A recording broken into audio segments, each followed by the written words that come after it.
안녕하세요. 주토피아 채널의 제이입니다. 오늘은 12월 FOMC를 리뷰하고 요약과 정리하는 시간을 가지겠습니다. FOMC란 미국 중앙은행인 미 연방준비이사의 페드 산하에서 공개시장 조작, 주로 기준금리를 결정하는 위원회고요. 연방공개시장위원회라고 부르고 영어로 FOMC라고 합니다. 미국 기준금리를 투표하고 의장이 성명서의 형태로 회의를 요약 발표하고 있고요. 기준금리를 필두로 미국의 금융정책을 알 수 있는 풍향계 역할을 하고 있어요. FOMC 소식을 왜 알아야 되냐면 패시브한 포트폴리오 구성에서 가장 중요한 게 미국의 기준금리의 위치와 방향이거든요. 위험자산과 안전자산의 비중을 정할 때 미국의 기준금리의 위치와 방향을 참고해서 정하기 때문에 그런 거고요. 12월 FOMC 성명서의 전문을 요약할 건데 옅은 글씨로 되어 있는 부분은 전달과 성명서가 같고요. 짙은 글씨로 되어 있는 부분은 12월 달에 변화된 부분이고 중복되는 부분이 많아서 빠르게 읽어서 넘어가도록 하겠습니다. 연방준비제도는 미국의 경제를 지원하기 위해 모든 정책 도구를 사용해 완전고용과 물가 안정이라는 목표를 촉진할 것을 약속한다. 코로나 팬데믹은 미국과 전 세계에 걸쳐 엄청난 인적 및 경제적 어려움을 야기시켰고 경제활동과 고용은 회복을 지속했지만 연초보다는 낮은 수준이다. 그러니까 아직까지 코로나 전까지 회복 안 됐다는 거죠.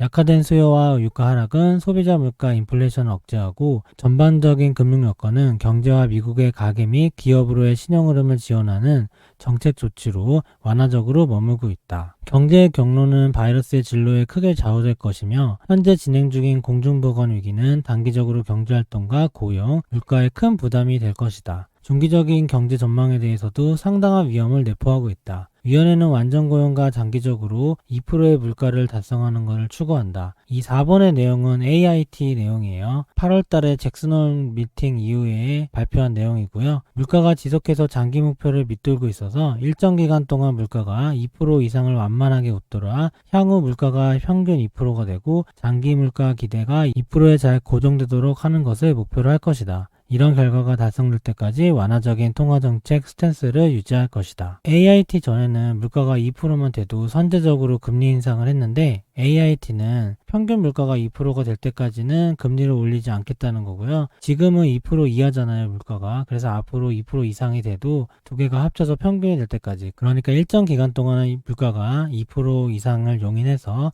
평균 2%가 될 때까지는 금리를 인상하지 않겠다. 이런 내용이에요. 위원회는 연방기금금리 목표치를 0에서 0.25% 범위로 유지하기로 결정한다. 제로금리죠. 고용시장 상황이 위원회가 완전고용이라고 평가하는 데 부합하는 수준에 도달하고 물가가 2%까지 오르고 일정 기간 2%를 완만하게 웃도는 궤도에 도달할 때까지 이 목표를 유지한다. 제로금리를 AIT 기준으로 2%까지 유지하겠다고 했죠. 여기까지는 11월 달과 성명서가 같고요. 여기서부터 이제 굵은 글씨가 12월에 바뀐 내용이에요. 연준은 또한 완전고용과 물가 안정 목표를 향한 상당한 추가 진전을 이룰 때까지 국채를 최소 월 800억 달러, 모기지 담보보증권을 최소 400억 달러 규모로 채권 보유 늘리는 것을 지속할 것이다. 지금 연준이 양적 완화를 하고 있죠. 국채를 매월 800억 달러, 모기지 담보보증권 MBS를 최소 400억 달러씩 매월 구매를 하고 있거든요. 그걸 언제까지 할 거다 이런 내용은 과거의 FOMC 성명서에서는 어떤 기준을 확연하게 정한 건 아닌데 이번 12월 FOMC 성명서의 특징이 양적 완화가 지속되는 시기의 가이던스, 그러니까 고용과 물가 안정 목표가 상당한 추가 진전을 이룰 때까지 양적 완화를 한다는 어떤 목표치를 제시를 했어요. 물론 목표치가 AIT처럼 어떤 정량적인 목표는 아니고 그냥 정성적인 목표, 그러니까 말로 한 거죠. 상당한 추가 진전이라는 게 어느 정도는 모르니까 구체적이진 않지만 어쨌든 고용과 물가 안정 목표가 일정 수준에 도달할 때까지는 양적 완화를 계속하겠다는 거를 이번 FOMC에서 강조한 거고요. 시장의 원활한 기능과 완화적인 금융여건 촉진을 도와서 가계와 기업으로의 신용 흐름을 지원할 것이다. 통화정책의 적절한 스탠스를 평가함에 있어서 위원회는 입수되는 정보가 경제 전망에 미칠 영향을 계속해서 모니터링할 것이며 만약 목표 달성을 지연시키는 위험이 발생할 경우 통화정책 스탠스를 적절하게 조정할 것이다. 공중보건과 노동상황, 물가압력과 물가기대, 금융 및 국제문제의 전개를 포함한 다양한 범위의 정보를 고려할 것이다. 이번 FOMC에서는 양적 완화의 가이던스를 제시했고 국채는 800억 달러, MBS는 400억 달러라고 구체적인 수치를 제시를 했고 예전에도 이렇게 하고 있었는데 수치를 제시했다가 안 했다가 그랬었거든요. 12월 달에는 확실하게 수치를 다시 한번 언급을 했어요. 12월 FOMC를 정리해보면 파월 의장은 양적 완화는 현 수준이 적당하며 2021년 하반기에는 강한 경제 흐름을 보일 수도 있다라고 말을 했는데요. 기준금리는 제로금리로 동결했지만 연준은 경제가 현재 위기를 극복하고 완전 고용과 장기 평균 2% 물가라는 목표를 달성할 때까지 현재 금리와 정책을 유지하겠다고 했어요. 여기까지는 11월이랑 같은데 기존의 양적 완화를 현 수준을 유지하는 거를 고용과 물가 가이던스를 제시한 게 12월의 특징이고, 여기 보면 기준금리와 정책의 가이던스가 완전 고용과 물가잖아요. 근데 양적 완화의 가이던스도 고용과 물가가 돼버려서, 물론 여기는 AIT 얘기도 없고 조금 다르긴 하겠죠. 근데 양적 완화도 금리 정책이 바뀔 때쯤까지는 계속 하겠다는 거를 이번에 얘기를 한 거예요. 그러니까 양적 완화는 생각보다 오래 할 수도 있다고 생각할 수 있겠죠. 연준이 하는 통화 정책에서 1단계가 제로금리 거고 그 다음 단계가 양적 완화잖아요. 양적 완화를 항상 하는 게 정상이 아니고 기준금리를 제로로 해도 부족하니까 양적 완화를 더 한 거거든요. 그러니까 만약에 통화정책을 수정하고 유동성을 거두게 되면 금리를 올리기 전에 양적 완화를 먼저 줄이겠죠. 그거를 테이퍼링이라고 하는데요. 양적 완화가 테이퍼링 되는 시기가 고용과 물가라는 가이던스로 제시됐기 때문에 금리가 오르기 전에 양적 완화가 먼저 조금 수정되는 날이 언젠간 오겠죠. 경기가 회복되면. 그때쯤에는 곧 있으면 금리도 올릴 수 있다라는 생각을 가지고 투자에 임해야 될 것 같고요. 예상보다 빠른 실물 경기 회복세가 있어요. 그렇기 때문에 지금 연준의 점도표에서는 이번 12월 달에도 2021년은 무조건 제로금리고 2022년도 거의 제로금리야 라고 말은 했지만, 예상보다 빠르게 회복하면 AIT라는 버퍼가 있다고 해도 양적 완화의 테이퍼링 시작과 기준금리의 인상이 생각보다 빨라질 수도 있으니까 투자자 입장에서는 유동성 회수에 대한 준비를 조금 더 선제적으로 하면 좋을 것 같아요. 지금 코로나 위기는 모든 시계가 다 빠르게 돌아가고 있거든요. 생각보다 제로금리도 길지 않을 수도 있단 말이죠. 그리고 파월 의장이 9월보다 경기 하방 위험이 적다고 했어요. 9월달은 그래도 보건위기 때문에 경기 하방 리스크도 있다고 걱정을 했거든요. 근데 12월달은 생각보다 하방 리스크 위험이 적어졌다라고 말한 게 특징이에요. 백신의 평가는 불확실하죠. 향후 몇 개월 동안은 당연히 매우 어려울 것 같고, 디스인플레이션 압력이 많아요. 오일 쇼크 이후로 40년간 현재 디스인플레이션 상황이죠. 근데 유동성을 많이 풀면 인플레이션이 될 수도 있잖아요.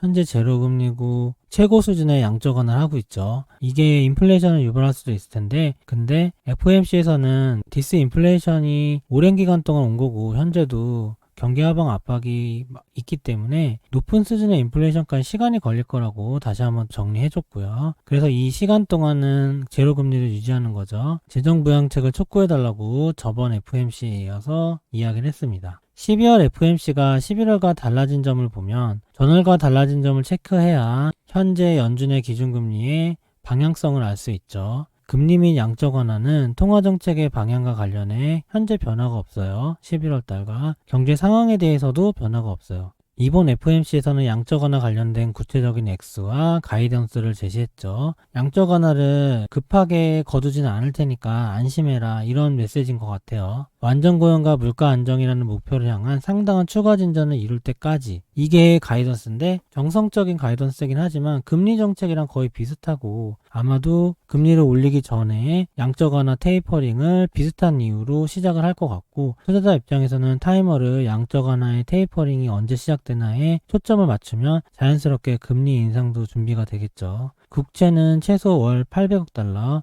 MBS는 월 400억 달러 하겠다고 했어요. 이번 12월 FOMC에서부터 새로 생긴 게 또 있어요. 경제전망 세부 항목을 발표를 하거든요. 요게 발표한 편인데 앞으로 FOMC 볼 때마다 계속 참고하면 투자에 도움이 될 것 같아요. 간단하게 알려드리면 요 왼쪽이 GDP 성장률의 불확실성을 얘기하는 거고요. 요 오른쪽이 GDP 성장률의 리스크를 이야기하는 표예요. 그리고 연준의 의원들이 투표를 하는 거죠. 불확실성이 적다, 보통이다, 높다. 그래서 투표를 해서 여기 오른쪽에 있는 숫자는 표수를 얘기하는 것 같고, 높다에 현재 많이 의견을 내고 있는 거예요. 연준 의원들이. GDP 성장률의 리스크에 대해서는 왼쪽이 다운사이드 하방 압력, 그리고 가운데가 선상 유지겠죠. 그리고 오른쪽이 상방 압력인데 투표를 해서 표시를 하는 거죠. 여기 막대 그래프가 12월달 FOMC 투표고요. 점선이 전달 FOMC 투표 결과예요. 어떻게 변화되는지 세부적으로 볼 수 있죠. 연준 의원들의 시각이. GDP 성장률의 불확실성에 대해서는 높다고 평가했고 전달과 달라진 게 없어요. 점선과 막대 그래프가 같죠. 근데 GDP 성장률 리스크는 점선을 보면 다운사이드, 그러니까 하방 압력이 높다고 11월 FOMC에서는 얘기를 하고 현상 유지가 훨씬 적고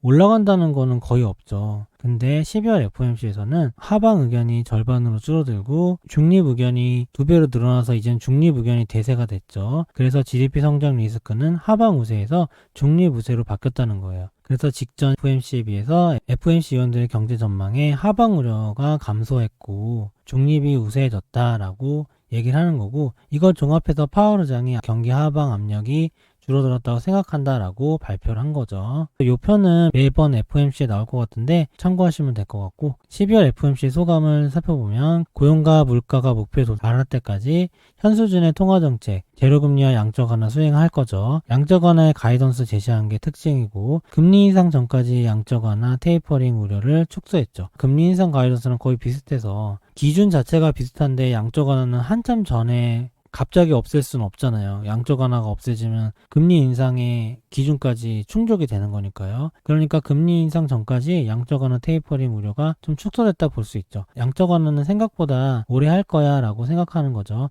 금리 인상은 2, 3년 후라고 생각을 현재로서는 하고 있으니까요. 다만 더 적극적인 통화 정책에 대한 기대감은 감소했어요. 시장에서는 양적 완화를 더 늘려주세요 라는 압박과 기대도 있었는데 연준이 딱 국채는 800억, MBS는 400억 달러라고 못을 박아놨죠. 그래서 더 해주진 않겠구나 라고 기대감이 감소는 했겠죠. 경기 하방 우려는 이번에 감소됐다고 세부 항목에서 볼 수 있었고, 현재는 금리 저점이죠. 경기 회복과 금리 인상 사이클의 준비를 본격 시작해야 될 시기예요. 금리가 제로로 간 다음에 계속 멈춰 있죠. FOMC의 기준금리 시계는 멈춰 있는데 언제 경기 회복 사이클로 출발할 건가 그것만 기다리고 있는데, 지금 하방 우려가 감소됐고 양적 완화는 더 안 할 거고 더 이상 여기보다 유동성이 증가될 기대감이 많이 감소돼 있죠. 그렇다면은 앞으로 남은 거는 회복밖에 없잖아요. 11월 달에는 경기 하방 우려가 좀 더 있었으니까 조금 더 신중히 있었지만 지금은 하방 우려까지 감소됐기 때문에 다음 사이클 준비를 본격적으로 시작을 해놔야겠죠. 그래서 2020년 FOMC 비교 코스트라인 달걀 모형을 미국의 기준금리랑 합쳐서 투자할 때 참고로 하는 표인데요. 코스트라인 달걀을 보는 법은 화살표 방향으로 시간이 흘러가요. 그러니까 시계 방향으로 시간이 흘러가고 세로축이 금리고 위에 금리 고점과 달걀 아래가 금리 저점이에요. 경기는 금리가 고점일 때 버블을 형성하다가 버블이 꺼지면서 경기 하방 리스크 때문에 금리가 내려가게 되고 경제 위기도 오고 금리가 저점을 형성하고 다시 경기가 회복할 때쯤에 금리를 올리면서 호황을 맞이하게 돼요. 이거를 계속해서 돌아가면서 하는 건데요. 시기별로 보면 이 초록색이 예전에 2015년서부터 17년 정도인 것 같고, 금리가 고점에 다다를 때쯤이 2018년 정도겠죠. 그리고 금리가 고점에서 조금 내려오는 시기가 2019년, 2020년에 1월 달까지만 해도 이쪽이었거든요. 여태까지는 아직 경제 위기가 안 터지고 연준이 예방적 금리 인하라고 조금씩 내리고 있었어요. 근데 갑자기 코로나 때문에 경제 위기로 확 터져버려서 2020년 1월에는 사이클만 서서히 이동하고 있었는데 바로 3월 달에 위기 진입이 됐죠. 금리 저점으로 한 달 만에 바로 가버렸어요. 제로금리로. 제로금리인 상황에서 현재 2020년 12월까지 제로금리는 최소 2년도 할 거고 저점 이후에 준비를 하고 있는 상황인 거죠. 금리 저점은 4월 FOMC부터였지만 그때는 경기 회복이 요원한 상황이었고 지금은 하방 리스크가 많이 사라지고 있는 상황이니까 이제 곧 출발할 수도 있는 상황이죠. 아직까지는 아니지만 2년이 더 걸릴 수도 있어요. 어쨌든 준비를 해야 되는데 이번 2020년 12월 FOMC에서는 조금 더 출발 준비 신호를 줬다고 할 수 있어요. 그래서 앞으로 경기 회복기에 맞춰서 투자 자산을 배분해야 될 것 같고, 위험 자산이 더 선호될 거고 달러는 약세화가 될 거고 약달러에 관련해서 비트코인이나 금 같은 게 오를 수 있겠죠. 금과 은은 현재 미국 선물 시장에서 제재를 하고 있어서 많이 못 올랐는데 현재 현물과 선물의 괴리가 크다고 하더라고요. 그래서 더 이상 제재할 수 없는 상황이고 금값은 바닥을 다지고 있어요. 인플레 압력도 있을 거고 경기도 회복할 거기 때문에 금값이 오를 수밖에 없는 상황이죠. 그리고 미국채 입장에서는 금리가 오르면 추세적으로 하락할 수 있으니까 현재 입장에서는 미국채의 비중을 늘리지 않거나 조금씩 줄여나가야 될 거고, 여기서 경기 회복으로 바로 막 해피하게 쭉 가는 게 아니고 중간에 엄청난 고난들이 있어요. 지금 코로나만 해도 1, 2월 달에 주식이 조정을 받을 수도 있거든요. 그럴 때는 또 채권이 오르죠. 안전자산이랑. 그러면은 그때는 채권을 조금씩 정리를 해야겠죠. 지금은 채권이 오른다고 채권을 더 사야 되는 시기가 아니고 채권이 오를 때마다 정리하고 떨어진 주식을 사야 되는 시기인 거예요. 그걸 좀 더 확실하게 해야 되는 시기가 앞으로 오고 이번 12월 FOMC에서 확인할 수 있었던 것 같아요. 오늘 FOMC 12월 리뷰 영상은 여기까지 마치도록 하고요. FOMC 리뷰 영상은 FOMC를 할 때마다 올리고 있는데 FOMC가 1년에 8번 하거든요. 1년에 8번 정도 올리게 되고 이번 12월 하고서 아마 내년 2월에 올리게 될 거예요. 내년 2월에는 주식시장에 큰 조정이 없었으면 하는 바람인데 현재 많이 올라서 어떻게 될지는 모르겠어요. FOMC 영상은 조회수가 많이 나오지 않아서 제가 만드는 영상 중에서 노력 대비 가성비가 떨어지는데요. 제가 투자하고 있는 동적 자산 배분의 가장 큰 나침판을 저는 FOMC에서 찾기 때문에 저는 다른 경제 뉴스나 경제 전문가의 말보다 FOMC를 분석해서 제 나름으로 소화해서 자산을 배분하는 거가 가장 큰 원칙이거든요. 제가 투자 일지도 올리고 제 투자를 많이 소개시켜드리는 입장에서 가장 중요한 내용이라 언급하지 않고 넘어갈 수가 없는 FOMC예요. 그래서 조회수는 나오지 않지만 앞으로도 쭉 FOMC가 나올 때마다 간략하게라도 안내를 해드리도록 하겠습니다. 오늘 영상은 이만 마치겠습니다. 좋아요와 구독 부탁드립니다. 감사합니다.